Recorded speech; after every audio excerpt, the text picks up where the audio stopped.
Jamii ya Wakuria na Wakenya kiujumla, hujambo na karibu. Jina langu ni Felix Mwita.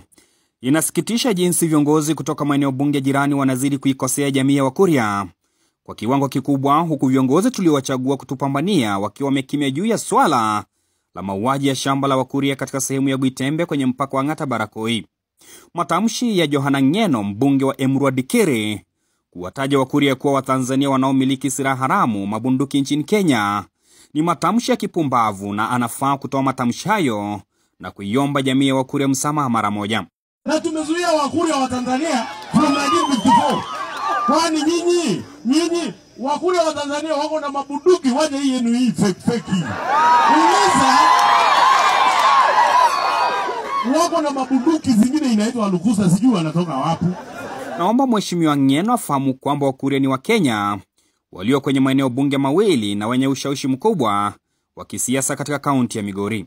Kuhusu shamba la Gwitembe kwenye mpaka wa Ng'ata Barakoi lenye ekari 6500, Wakuria wamekuwa wamiliki halali kutoka enza Jomo Kenyatta. Wakuria wengi wamepoteza maisha wakitafuta haki yao kwenye ardhi yao.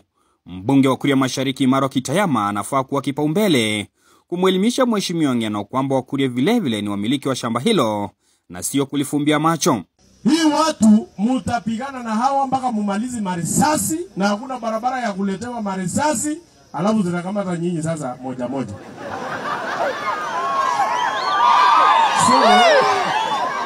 Katibu Motari, jamii ya Wakuria kwa sasa iko mikononi mwako na inakutegemea pakubwa. Katika ziara ya Rais William Ruto tarehe 4 na 5, kando na kuzungumzia ujenzi wa barabara ya Taranganya Center Timaro, kuinua hospitali ya Kihanta na vifaa vya kisasa, maji safi kwa jamii ya Wakuria, Rais anafaa kutoa suluhu la kudumu kwa wakazi wa Gwitembe. Na huku Nairobi hapo kesho tarehe 2 kuanzia saa 4 asubuhi, Mheshimiwa Kibirita ataongoza viongozi wengine katika jamii ya Wakuria kuyakemea matamshi ya Johana Ng'eno kwenye vyombo vya habari. Felix Mwita, Nairobi.